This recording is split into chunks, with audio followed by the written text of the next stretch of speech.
नमस्ते बालकों, मैं आचार्य रामप्रसाद सैनी उच्च माध्यमिक आदर्श विद्या मंदिर विवेकानंदपुरम में आप सभी भैयाओं को कक्षा 9 में पाठ 10 गुरुत्वाकर्षण भाग 5 का अध्ययन कराऊंगा। बालकों, पिछले वीडियो में मैंने आपको अवगत कराया कि प्रणोद और दाब क्या होता है और दाब का मात्रक क्या होता है, इसके बारे में भी मैंने आपको अध्ययन कराया कि दाब का मात्रक न्यूटन प्रति मीटर स्क्वायर होता है या न्यूटन मीटर की घात -2 होता है। जैसे आपको मैंने समझाया कि एक बजरी का जो ढेर होता है, रेत का जब ढेर होता है, उसमें व्यक्ति जब एक पैर खड़ा करके खड़ा हो जाता है तो उसका पैर धंस जाता है, लेकिन जब उसको लिटा देते हैं उस ढेर पर तो वो इतना धंसता नहीं है। उसका रीजन क्या है? क्योंकि आपको ध्यान में होगा एकांक क्षेत्रफल पर लगने वाले लंबवत बल को दाब कहते हैं। और दाब का जो सूत्र था मैंने आपको लिखाया था कि वो सब आपको मैंने पिछले वीडियो में आपको समझा दिया। आज का जो विषय है हमारा, आज का जो हमारा टॉपिक है, उसके बारे में हम आपसे चर्चा करेंगे। थर्मों दाब। बालकों, जैसे पदार्थ होते हैं तो पदार्थों की 3 अवस्था होती है, ठोस, द्रव और गैस। आपको ध्यान में होगा, ठोस वे पदार्थ होते हैं जिनका आकार और आयतन निश्चित होता है। द्रव वे पदार्थ होते हैं जिनका आयतन तो निश्चित होता है लेकिन आकार निश्चित नहीं होता। और गैस वे होती है जिनका आकार और आयतन दोनों ही अनिश्चित होते हैं। इसके बारे में भी आप लोग जानते हैं। हमको तरलों में भी दाब लगता है, जो तरल होते हैं उनमें भी दाब लगता है। आपको मैं यहां पर जो पॉइंट है वो क्लियर कराऊंगा। किसी परिबुद्ध द्रव्यमान के तरल पर लगने वाला दाब सभी दिशाओं में बिना घटे संतुलित हो जाता है। यानी दाब उसकी सतह पर उसकी जो जैसे बोतल होती है तो उसकी सतह पर दाब ज्यादा लगता है। अब इसी में इसको समझने के लिए हम एक उत्प्लावकता के बारे में अध्ययन करेंगे। बालकों, उत्प्लावकता क्या है? तरल में जब किसी वस्तु को डुबोते हैं, तरल में जब किसी वस्तु को डुबोते हैं तो नीचे से ऊपर की ओर एक बल कार्य करता है जिसे हम उत्प्लावन कहते हैं। और इसे ही क्या कहते हैं? उत्प्लावन बल कहते हैं। यानी तरल में कोई वस्तु जब डूबती है तो नीचे से ऊपर की ओर एक बल कार्य करता है, उसे क्या कहते हैं? उत्प्लावन बल कहते हैं।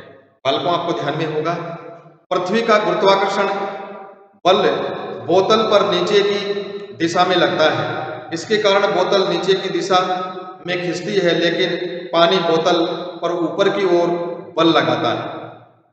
आपने देखा होगा, जब हम बहुत पानी के गहरे कुंड के अंदर हम कूदते हैं तो जिस वेग से हम ऊपर से कूदते हैं तो नीचे से फिर हम ऊपर उतने ही वेग से ऊपर आ जाते हैं। ये किसके कारण होता है? उत्प्लावन बल के कारण ही होता है। तो बालकों, उत्प्लावन बल के बारे में आप समझ गए। हम जानते हैं कि किसी वस्तु का भार, मैंने आपको पिछले वीडियो में बालकों भार और द्रव्यमान के बारे में भी अवगत कराया था। भार क्या होता है और द्रव्यमान क्या होता है? भार बदलता रहता है जबकि द्रव्यमान बदलता नहीं। वस्तु का भार बदल जाता है जबकि उसका द्रव्यमान नहीं बदलता है। हम जानते हैं कि किसी वस्तु का भार पृथ्वी के गुरुत्वाकर्षण के बराबर होता है। हम जानते हैं कि किसी वस्तु का जो भार होता है वो पृथ्वी की ग्रेविटेशन के बराबर होता है।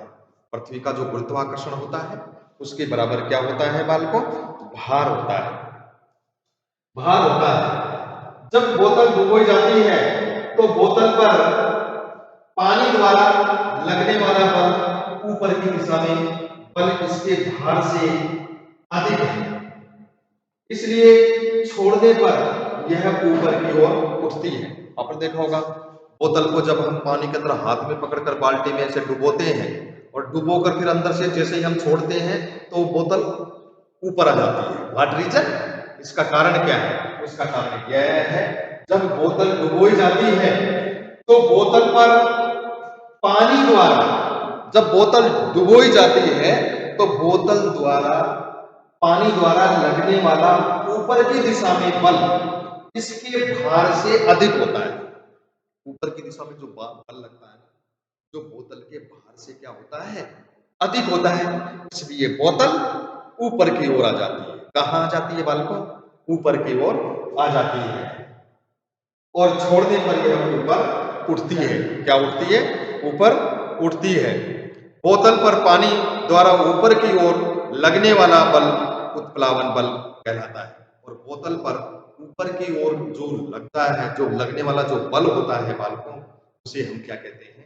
उत्प्लावन बल कहते हैं। उसे हम उत्प्लावन बल कहते हैं। वास्तव में किसी तरल में डूबने पर सभी वस्तुओं पर एक उत्प्लावन बल लगता है। उत्प्लावन बल का परिमाण तरल के घनत्व पर निर्भर करता है। तरल के किस पर निर्भर करता है? घनत्व पर निर्भर करता है। उस पर लगने वाला बल किस पर लगता है? निर्भर करता है घनत्व पर, यानी उसके घनत्व पर निर्भर करता है। जैसा कि बालकों आपको ध्यान में होगा कि जैसे पानी से भरा हुआ एक टब है, पानी से भरा हुआ एक टब है, ये पानी से भरा हुआ एक टब है, इसके अंदर पानी भर देते हैं, पानी भर देते हैं। यदि इसके अंदर हम एक आलपी या सुई इसको डालते हैं तो ये पानी में नीचे की ओर डूब जाती है। डूब जाती है।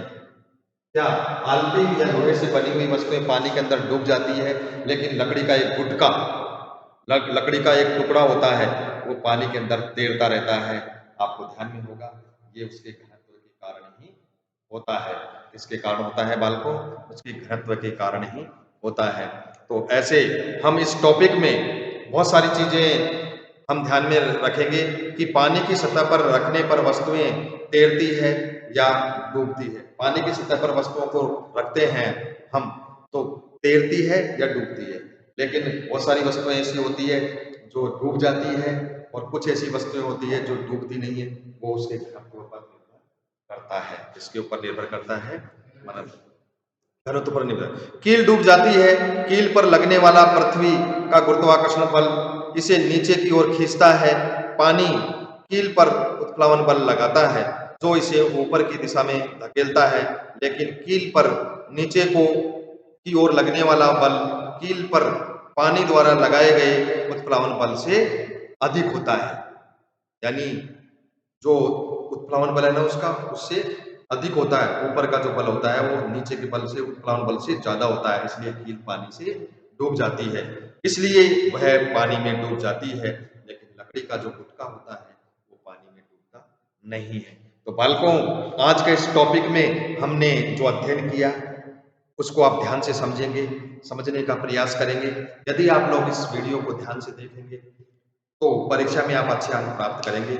मैं इसी आशा और अपेक्षा के साथ यही कहूँगा कि आप मेरे इस वीडियो को अधिक से अधिक सब्सक्राइब करें, समझें, देखें और समझने का प्रयास करें। धन्यवाद। जय हिंद, जय भारत।